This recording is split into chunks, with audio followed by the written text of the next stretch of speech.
Welcome to Sixth Row Center, the best seat in the house for movie chat. I'm Heath, and that's JD. Hello, JD.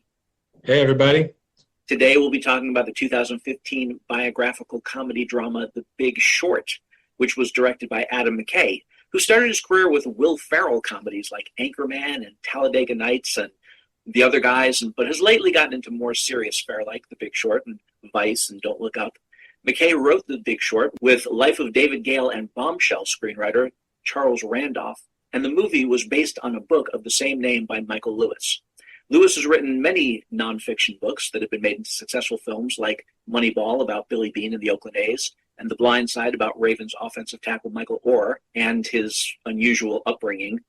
The Big Short is about the 2008 housing market crash and stars Christian Bale, Steve Carell, and Ryan Gosling, with supporting cast of Brad Pitt, John Magaro, Finn Witrock, Hamish Linklater, Jeremy Strong, and Marisa Tomei, with some great cameos by Karen Gillan, Melissa Leo, Margot Robbie, Anthony Bourdain, and even Selena Gomez. The film was made on a $50 million budget and grossed over $133 million at the box office. Reviews were pretty overwhelmingly positive, and it was nominated for 5 Academy Awards, including Best Picture, Best Director for McKay, Best Supporting Actor for Christian Bale, Film Editing, and it won Best Adapted Screenplay because it deserved it. This is an amazing screenplay.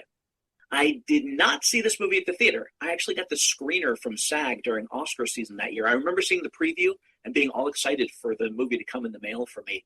It's one of those movies that scenes from it constantly pop up on my YouTube, and when they do, I always watch them. Now, today, we have a special guest, Tony Deal, who is a friend of JD's. So I'm going to have JD introduce him and explain just why we have Tony in particular today to help us talk about The Big Short. JD? Yeah, so Big Short is another one of those movies that I had been hearing glowing reviews about for years, but somehow never sat down to watch. And one of the people who really raved about the movie was my buddy Tony, who we're going to meet here in a second. It was a couple of years where he was asking me, hey, have you seen this yet? Have you seen this yet? He knew I was at that time working full-time in real estate. He's like, you have to watch this movie. I can't believe you haven't seen it yet.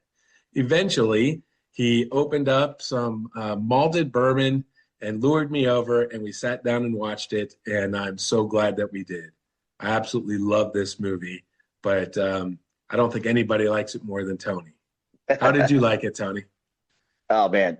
So thanks for the intro there, and it was great. The first time I watched this movie was on an airplane, and I at the time I didn't have any earbuds, and so I turned on the subtitles, and the first thing I thought was, oh, these guys are swearing a lot. I like that. That's pretty cool.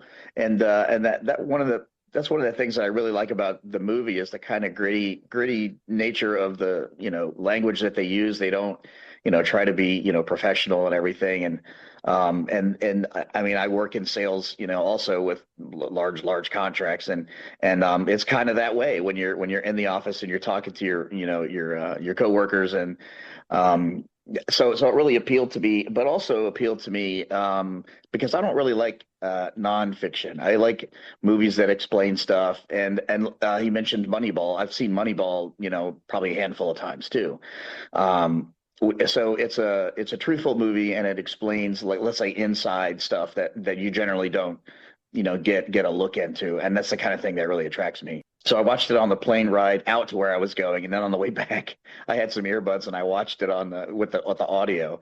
And of course, then it made a little better sense to me. And every time I watched it, I seemed to like pick up a little something else that I didn't see the first time. Which I'm not a finance guy. I'm an engineer and a marketing guy, but I'm not really a finance guy. And so I was learning about, oh, well, what's a short, and what's really happening with the housing market. And so it was really explanatory. And they had the couple scenes in there where they have Bourdain, and I can't remember the chick in the bathtub, but what's her name? But she was like explaining, yeah, and she was explaining, what, every time you hear, this here, think shit, think absolute shit or whatever.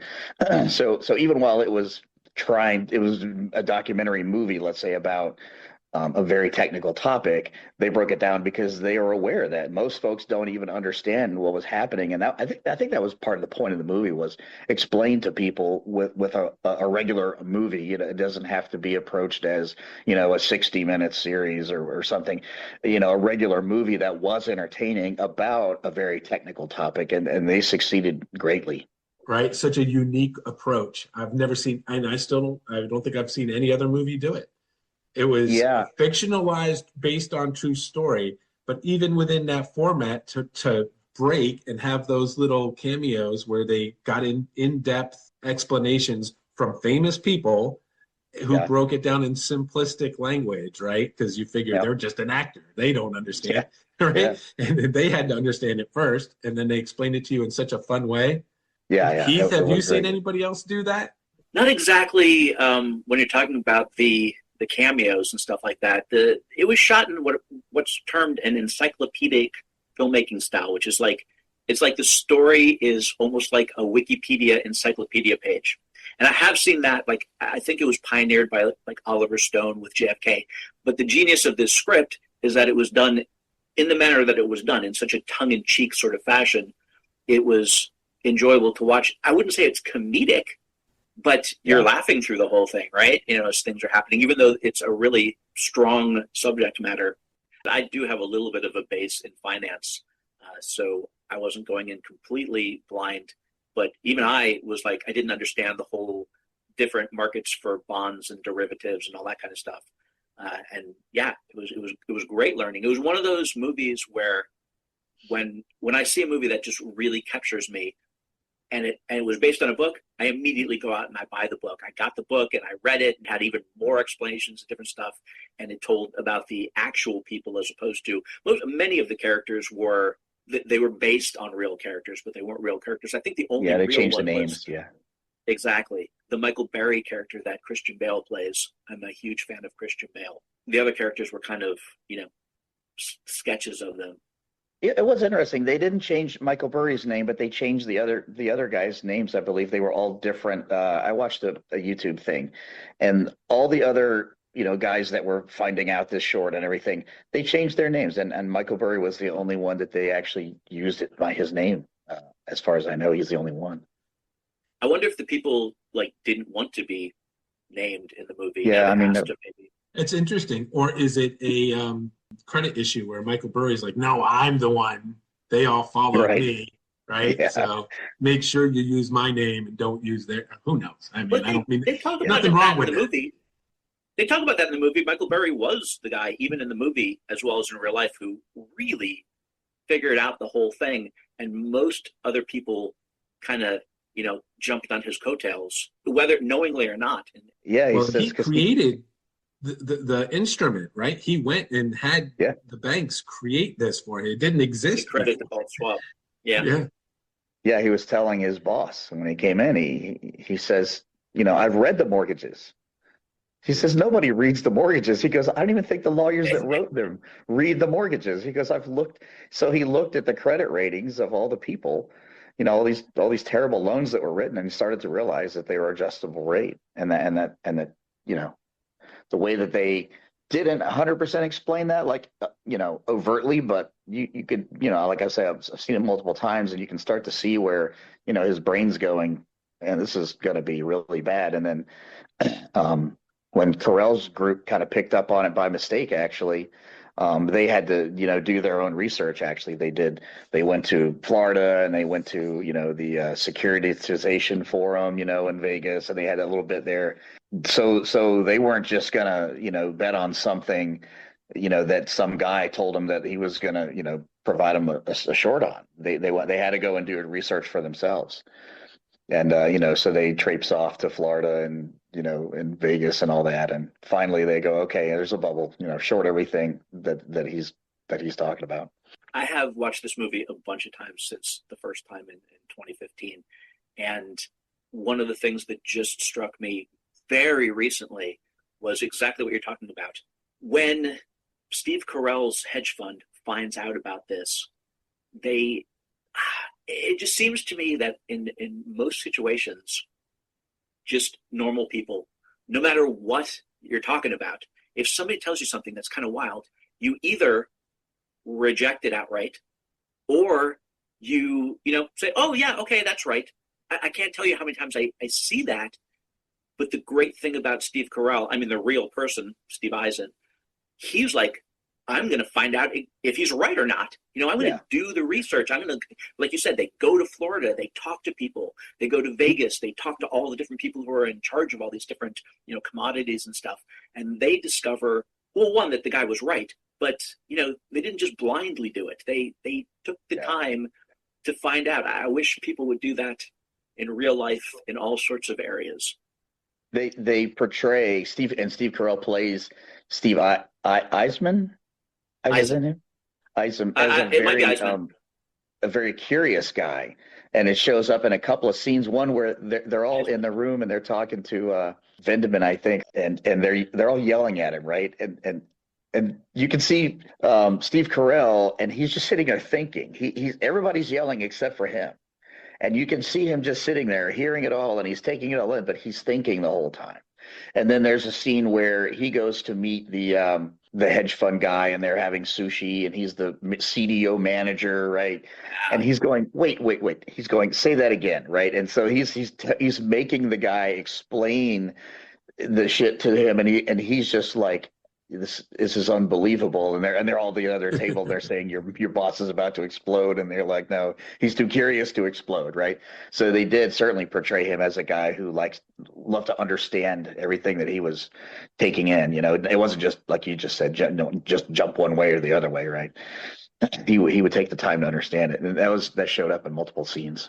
That was a really cool scene, the one you just mentioned, where they're eating sushi at the restaurant. Yeah, and the thing, the writing in this movie was so great. Not just all, like I said, this encyclopedic style that they do. They have all these different, explanations, and there's clips of real things happening, and clips of, the cameos, and clips of everything. But even just, dialogue between the characters, like that scene was so well written.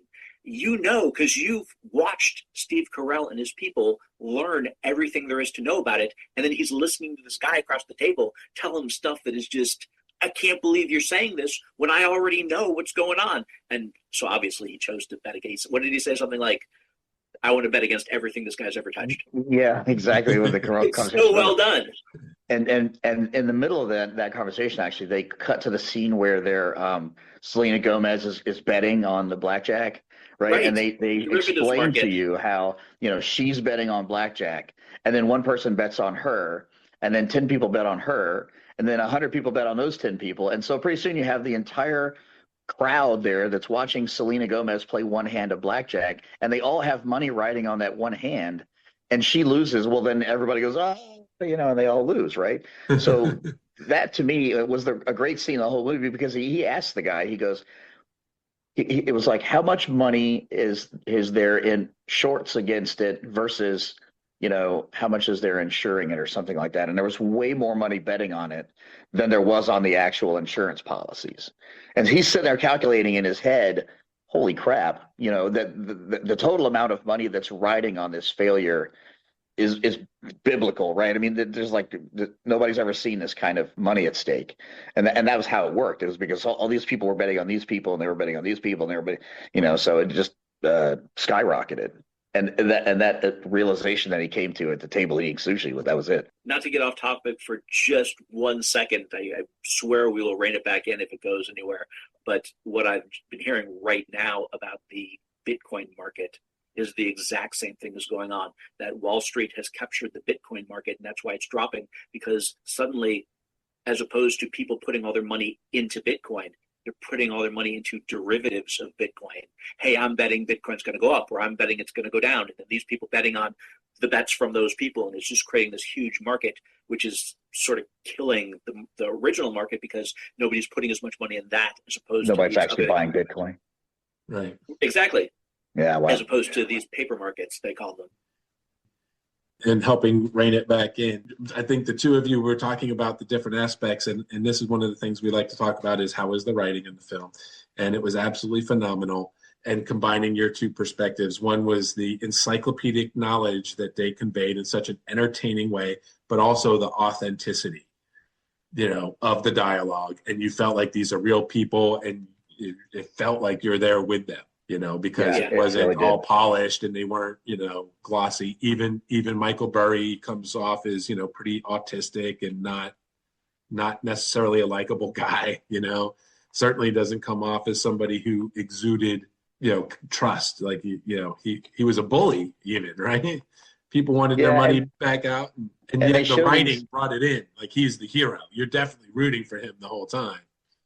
Yeah, and they wrote these little scenes where like he's I think he was in a restaurant, and he was staring at his phone and it had a picture of his, family, and they were saying we miss you.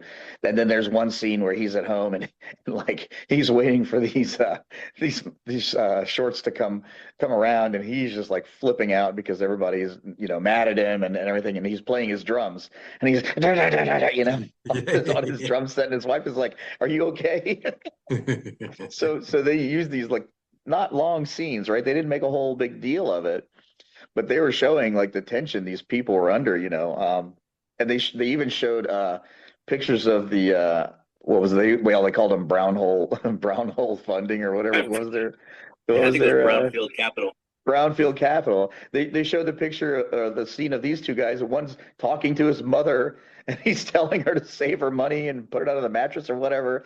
And then they're kind of freaking out too. So they use these little scenes to show. I mean, there was real tension going on. It wasn't all just like, oh, we're gonna do this, short thing and everything's gonna be great. They displayed the tension that these guys, the stress that these guys were under. Double my Zoloft or whatever. These guys. And yet they showed it in this tongue-in-cheek manner, which I think is great. And you see that with most of the actors. Christian Bale, I'm a huge Christian Bale fan. We talked about him in other episodes and other movies, how he does different accents. In every character that he has ever played, he has a different sounding voice. And this one, obviously, I've never heard the real Michael Burry speak. I believe he is autistic. Yeah. But Christian Bale does a great job. I mean, and then Steve Carell, who is normally a comic actor, we talked about Robin Williams in Good Will Hunting, and how sometimes some of these amazing comedic actors or just comedians can do drama so well. And yet, in this one, the character was kind of funny. I mean, Steve Carell plays him kind of funny, which is great. Fast moving, yeah. Super engaging. Like, not to jump ahead to the acting, but the acting was superb. Like, such subtle little things. He was, I think we were just talking, Tony, before we started, that Carell was angry. He was the only guy. Yeah. That character was the only one in the movie who had any goal beyond just making money, right? Like, the other guys saw a chance to make a big bet, and that's, good. But Steve Carell's was mad at the banks, and he wanted to punish the banks. And also talking about how the acting and the direction, they talked a little bit and they touched enough on, why Carell was, let's say sad or angry or whatever, because his brother committed suicide.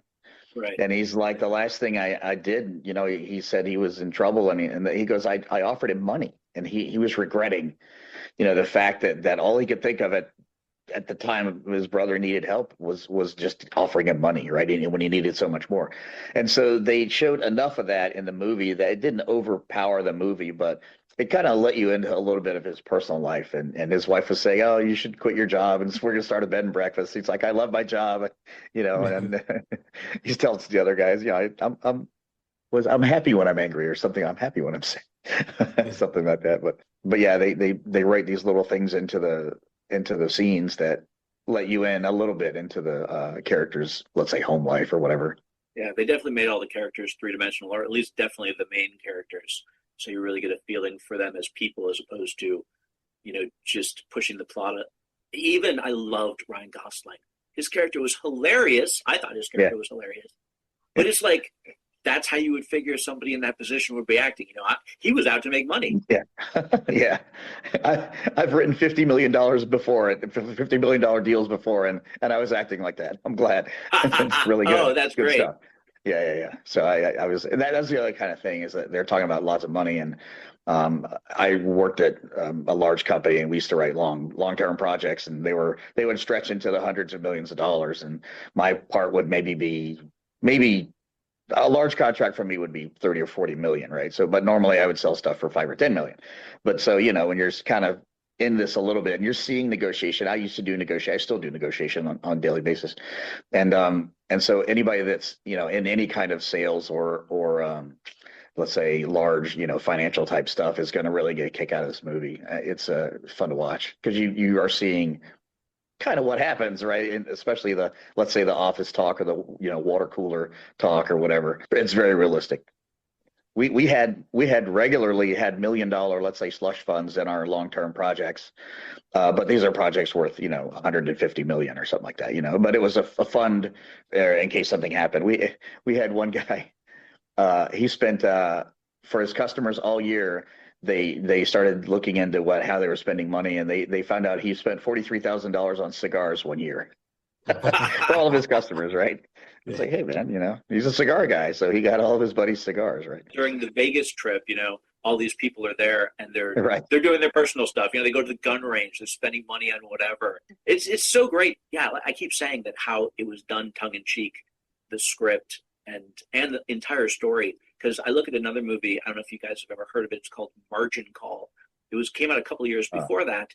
Yeah. Dead serious movie about a particular bank. You know the movie? Yeah. And they're trying to, basically, the crash is happening, and they're attempting to save themselves at the expense of their customers. I mean, it was a really good movie and really deadly serious. And this is so completely different in tone, and yet the same exact story. That had Kevin Spacey and Jeremy I think Irons. who else is in there?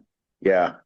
That was, and you're right. That movie was dead serious. It was all business, but this movie is a little bit more, I would say realistic. I mean, I'd say that movie was more at the board of directors level. Right? Exactly. And that's The Big Short was more of a hit because people could relate to it where they couldn't necessarily relate to this other one. Yeah. That's makes sense. And now that we're talking about it, I think one of the things that works is you were talking about Ryan Gosling and the joy. And I think the movie does, even though there's all this terrible stuff happening, it brings you into the joy of being one of the winners, right? Like you're rooting and you get that thrill of, hey, I figured it out and I'm going to win big, because I read the contracts and I did the legwork and, Christian Bale and Steve Carell, all the three main groups, you're rooting for them to win, and they focus on that, and it makes the movie fun, even though it's this really terrible thing that happened, right? Trillions of dollars just evaporated, and Brad Pitt tells them, just don't dance, right? Remember that scene? Right. And they're dancing and they're like, just don't dance. You're making money, but just understand where it's coming from. Yeah. When this happens, it's not going to be good for a lot of people. Yeah. But you still have the fun of the movie. The movie's a joyful movie.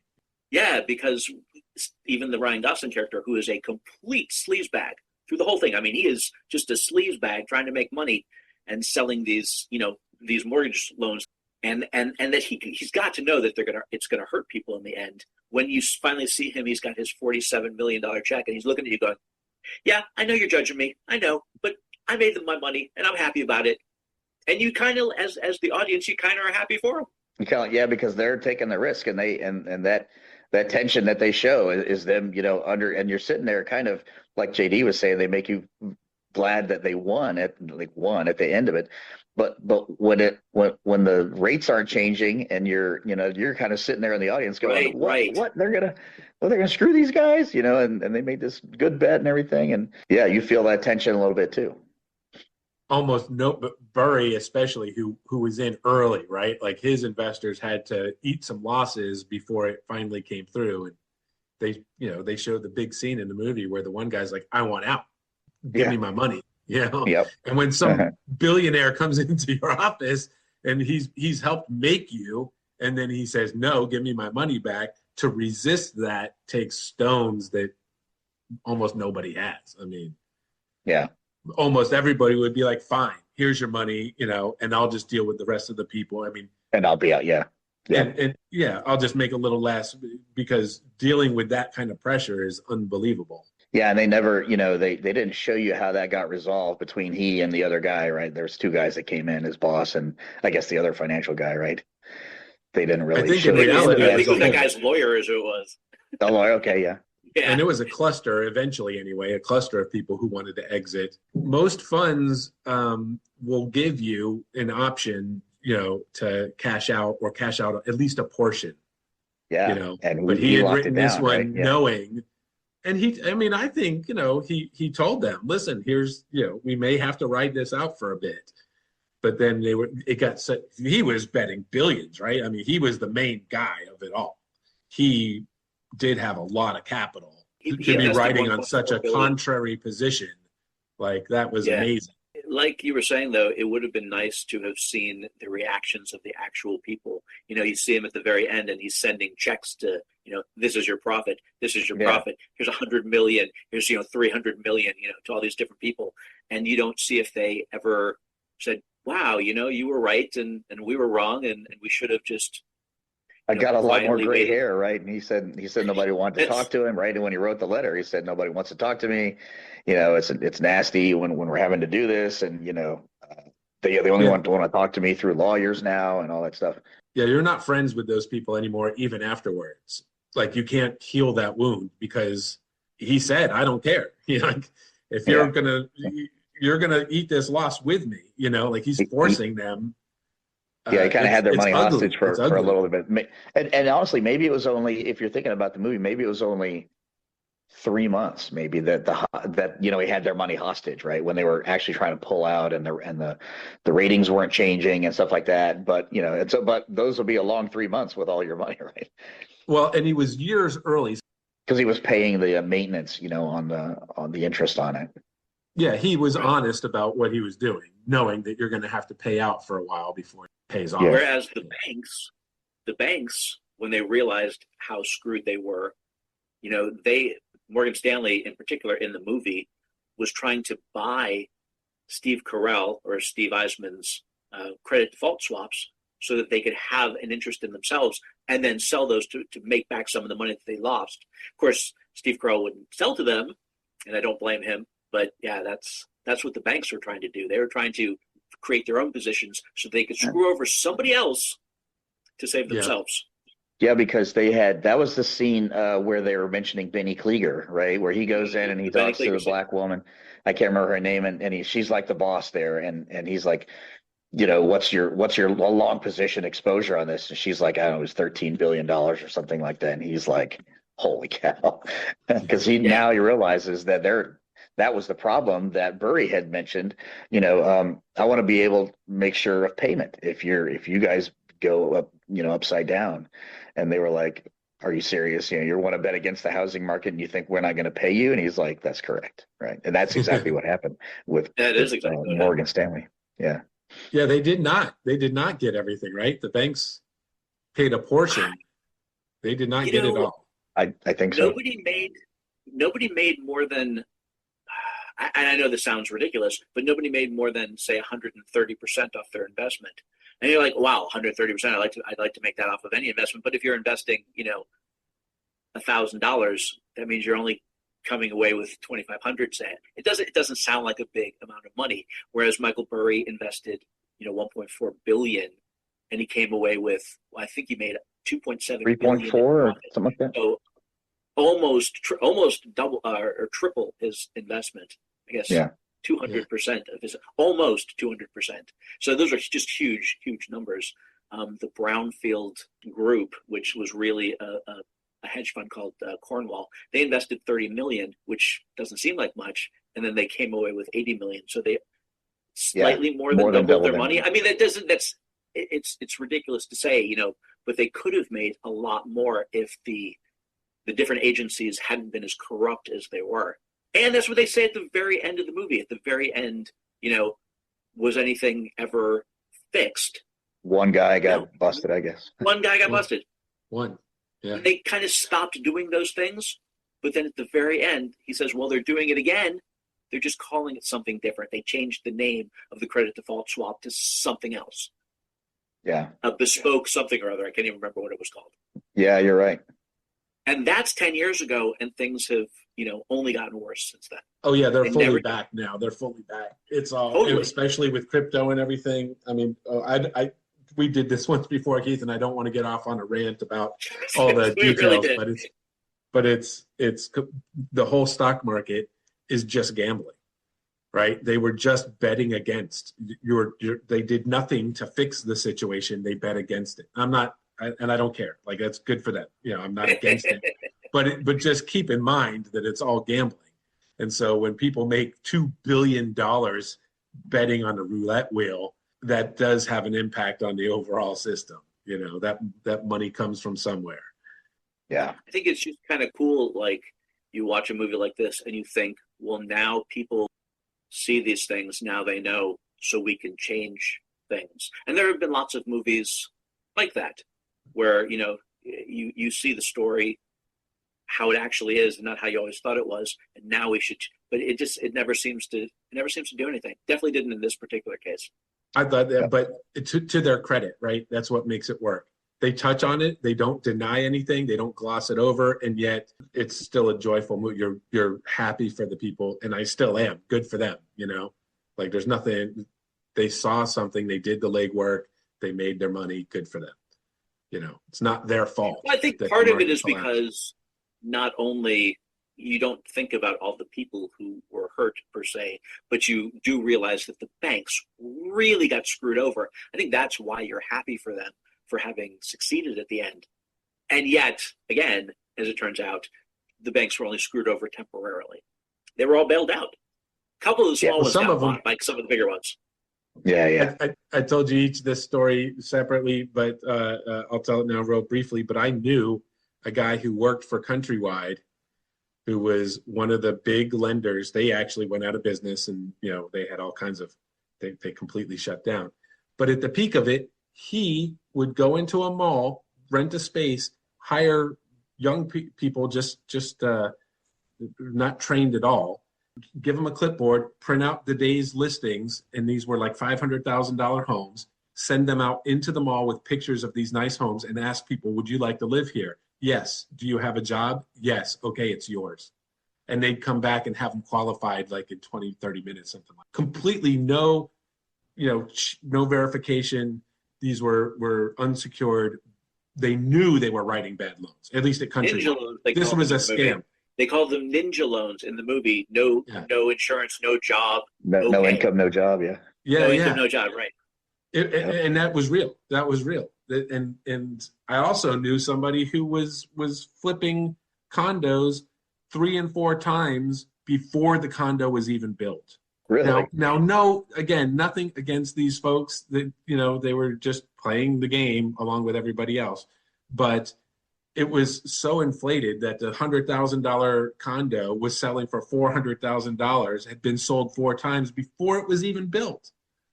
Wow. Right? Like, it can't possibly be valid. And of course, the people, even if they have a job, if they've got a job where they're qualified for a $200,000 house and you just sold them a $500,000 house, they have no option. They have to walk away from that. Once it goes bad, they literally can't pay you. It's a pipe dream. You should never have sold them that house.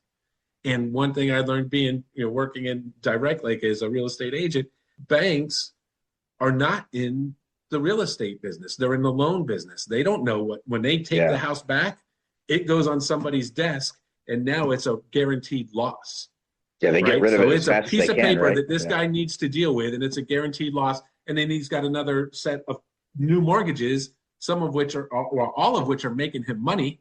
And this is the bad deal that lost him money. Which does he deal with first? Right? He keeps doing the good loans, or the new loans, not good, but the new loans, and this just sits there.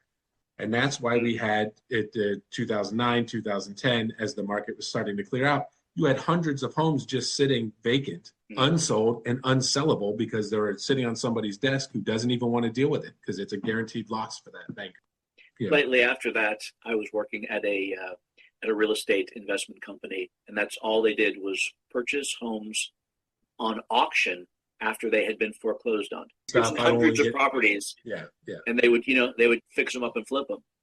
JD and I have a really good friend who at the time took out one of those balloon loans. I imagine you know about that, where they're very low payments at the beginning, but then at some point it balloons. And he asked me about it, and I told, as an accountant, I said, it's ridiculous. You shouldn't do something like that. But like they say in the movie, it's the only way that some of these people can get a house. And so they're willing, and they think, well, in a couple of years, I'll be making even more money, but that's not always how it happens. In fact, that's not usually how it happens. I found it very amusing that when Steve Carell in the movie's little company goes down to Florida to find out all these things, JD and I lived in South Florida for a long time, and that's where they were at. And you see, those are specifically the people who were, defaulting on their mortgages and they couldn't pay them and losing their houses. Even there was one case in the movie, which it's heartbreaking.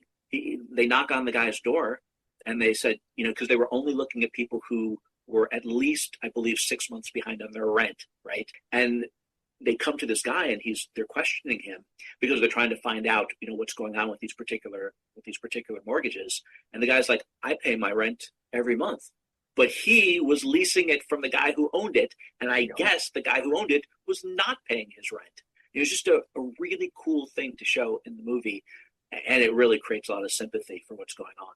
Yeah. And they said, are you so-and-so? And the renter said, that's my landlord's dog. So I guess he took the loan out. Right. That's right. Under his, the landlord took the loan under his dog's name. Right. So that just goes to show you how crazy it was, what they were giving these loans about. And then when they go talk to the stripper, right? I was just going to bring that up. Yeah. So she's like, I've got 10 houses. Right. And she has loans, all these, adjustable rate mortgage loans, these balloon loans. She's got ARMs on all of them. And she's like freaking out because she's not going to be able to make all these payments. Right. I guess they didn't really explain to them how high their payment would get, right? I mean, they couldn't be, otherwise the people would be like, oh, well, I can't do that. They would just, I guess they would, JD, just get them in the house as fast as they could, right? And then they didn't really even understand the terms of their loan. I mean, that can happen. But you could understand it and still make bad decisions because you get caught up in while that's going up, you can watch somebody else cash out for $1 million, right? Somebody who had started with 1,000 and cashes out for $1 million in like 1 year. That did happen. But if you held it too long, you got stuck. So I knew a guy who built his portfolio. He could afford one rental home, bought it, and then started leveraging it. And very, very quickly turned it into like 16 homes, but with no extra money. And he was renting them out and getting good rents, but nothing amazing, right? And it was based on the fact that he bought it first house for $200,000. Then he could buy the neighboring house or a very, very similar house, but now it was $250,000. And they were going up so fast that now his 200, now the comps are such that his one he already made 50,000 on that first house, so he can borrow against that and buy a third house now, for 300,000. He's made no extra income. The rents are paying your mortgages that you're not actually, or maybe you're making $50 a month from that. Like you're not getting a whole lot of extra cash flow because the rates are eventually going to be high, and there are some structure behind these loans when you do this leveraging. But he was like, oh my God, once these are all paid off, I'm going to be multi-millionaire. This is amazing. And of course it crashed and he lost every single one. And that particular guy was a hardworking guy who could always afford to buy higher and higher priced houses or whatever. Right. Once that market runs out, you're stuck with all these assets that are no longer worth anything. And they talk about it in the movie. Third. One of the first things that two of the guys from Steve Carell's company does, they're driving around a neighborhood. A real estate agent is driving them around. They probably told her, hey, we're looking to buy a house. And so, she's explaining stuff. And she goes, that house over there, they just moved in last year, but they want to sell it. They'll sell it for a little bit of a loss. That house over there, well, one family moved in 5 years ago and they sold it, for a little bit of a loss. And then the next family sold it for a little bit more of a loss. The next family sold it a little bit. And you can get that right now. They're willing to, they'll take anything. Just buy it. Yeah. That's what happened. And I guess they were saying that a lot of the people just weren't working right at the time because they couldn't, afford the mortgage or whatever. I actually got laid off from my job due to that. Wow. Yeah. I mean, in the end, it didn't really hurt me, but I was very unhappy that I lost my job. I mean, they did major layoffs at my company. And my company was at the time, this was a long time ago, obviously, I was working for a company, I was working in the accounting section of this company that sold ads for movies to newspapers. Like, what does that have to do with, but with the housing everything market. crashed. Yeah. Everything crashed at the time. And there were major layoffs in that company. Wow. Hedge funds were also buying, had agents in there buying these houses 10 at a time, two a day. Still are. Well, and then once it collapsed, then if you were a big capital person, once it collapsed, then those were the golden times. If you waited for it to collapse, you were buying them. So now it went from a $200,000 house that is, I told you both this story. I had a $150,000 house at the time, my first house, and somebody came and knocked on my door and offered me a $450,000 home equity loan on what I knew was a $150,000 house. I was like, "You're crazy! No." I turned it down. I don't want it. Why? I'll just spend it. No. People who don't necessarily have a base in finance or how to budget, it's like it's free money. I'm offering you out $450,000. It's like it's free money. They literally pitch it that way. We can look back and say, yeah, that's ridiculous. You're going to have to pay that back eventually. But I guess people don't really think that way. Or they think, in the future, I'll have the money to pay it off because I'll just, keep working. Doesn't always happen. It's one of the things I really loved about the movie is that even though they talk about these huge financial concepts, these credit default swaps and the bond market and such, there are also, like in layman's terms, this is a type of a loan that you personally might have taken out. And so, you really relate to it as the audience because you can see it on the micro level, even though they're also explaining it on a macro level. One of the things I was thinking about this last time that I watched the movie, getting ready for this episode is, and I'd never thought about it before, was if you were the real estate broker, if you were one of the guys at one of these banks, if you were, in all these different positions where, they were making money, but they had to be a little bit unethical to be doing it, would you do it? And it's easy to say, oh, no, I would never do that. But it's like you've already been working that job for a while, you know what you make or whatever. And then all of a sudden you have this opportunity to make so much more money and you can justify it in your mind. You're helping somebody move into a house. You're giving somebody opportunities to do things. You're whatever it is in these different positions, although it's slightly different in the the higher bank positions. Would you do it or would you not do it? I can say definitely when it comes to selling things that I don't believe in, no matter what that might be. I've quit jobs like that before just because I didn't want to be a part of it. But some of these higher up things, I don't know what you do. You'd be so removed. If you close your eyes for just a moment or whatever, suddenly your bank account's huge. Do you do that? Do you not do that? I mean, I think it kind of, they a little bit showed it in the movie that they kind of especially Burry, they took the end customer out of it. The only one that talked about that stuff was Brad Pitt, right? Because he was a little older, wiser, like you said, right? The other guys were like, "Fuck, man, we can make a lot of money here," and it was like a kind of a solving a puzzle, I would say, in a little bit of a sense of the word. It's like, oh, how do we do this? How do we solve this puzzle? And Burry did it one way, and the other guys did it another way, but to them it was, let's say, it was almost a challenge, just like a game of Tetris. It was like, let's figure this out and keep doing it until the best outcome happens, right? But it wasn't at all about, let's make sure a lot of people lose their houses. That's not what it was all about at all. They they were disconnected from that eventuality, right, in their brains, except for Brad Pitt. He was like, this is what's going to happen. I totally agree with that. The Brad Pitt character and the Steve Carell character, to a lesser extent, he was all about, let's take it to the guys upstairs. Let's screw these banks over who are screwing all these other people over. It's like, this is another thing I was thinking of this last time I was watching it. It's like, let's screw these banks over because they're screwing over all these people. And yet I just made $1 billion off the deal. Am I going to give it to these people to help them out, or am I going to keep it for myself? It doesn't say what they did with it.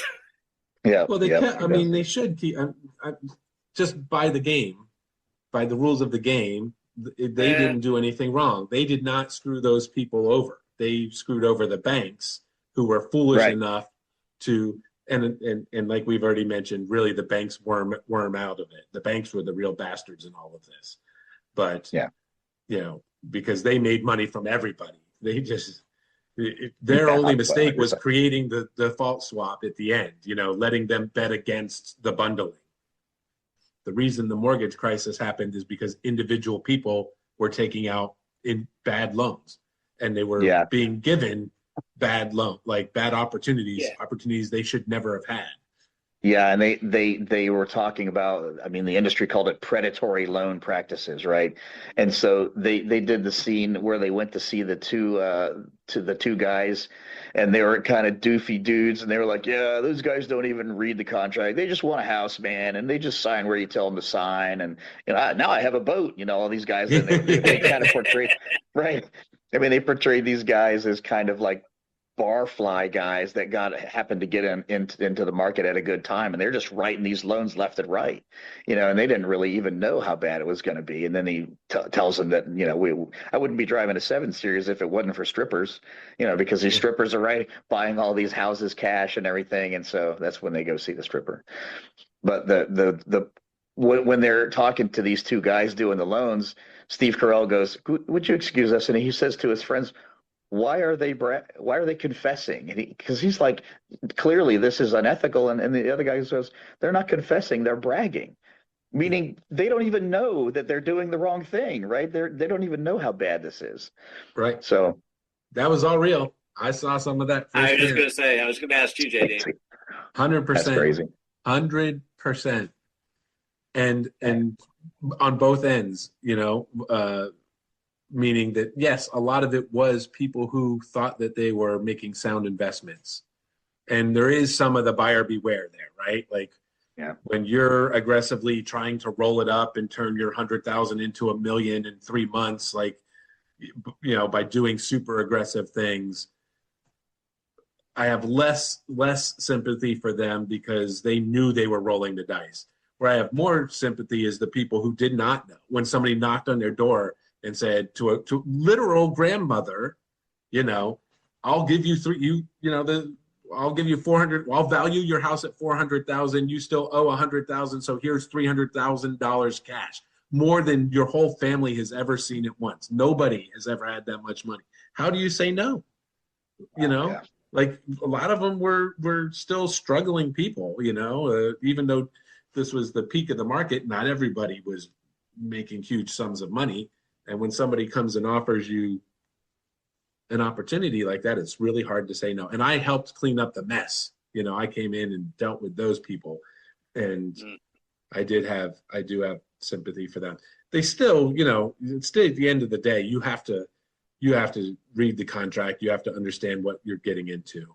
I have sympathy for them, but I can't.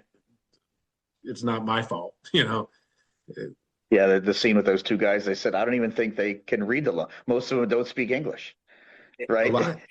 That's what they were saying. Especially in South Florida. No, and here in Orlando, I literally helped clean up that exact scenario. That was real. Wow. There's still people climbing out of that hole, because they can't sell that house. And, some of them luckily were in a position that they could make the payments, but, so they're still living in those homes now, 20 years later. Do we have any more comments about The Big Short that anybody would like to talk about? Just fantastic movie.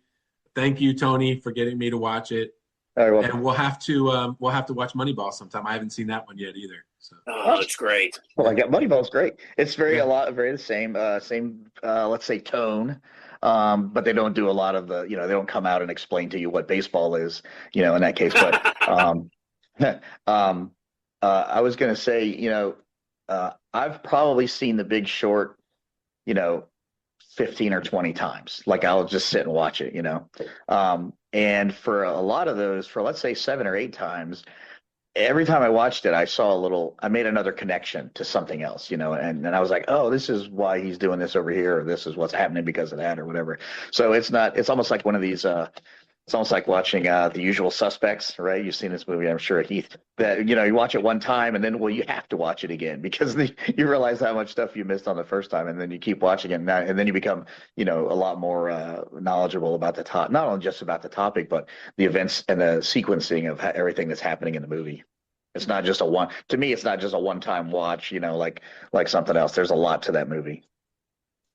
As a writer, I look at those kinds of things because it's the way you layer stuff in. Especially, you mentioned The Usual Suspects. It's like, how do they put these things in without allowing the audience to notice them, so that there can be a reveal at the end? So, like you're saying, right. You see it a bunch of times after that, and you're like, oh yeah, there's that. Oh yeah, there was that. How did you not notice these things? Yeah.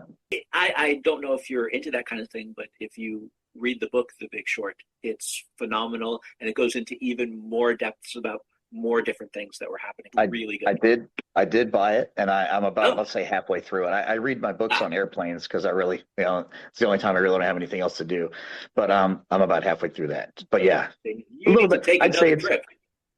I know, right? It's drier than the movie, I would say. The book is not as, it's not as actiony. There's not as much swearing. It's not as much first person. It's more told as, third person. So, I guess is how a lot of books are. I don't know, but I'd say the movie is a lot better. But you're right. The book does contain a lot more. The movie was definitely better. Technical. The movie was definitely better. But you can learn more when reading the book. It's done as like a documentary as opposed to like a It's like a history text almost.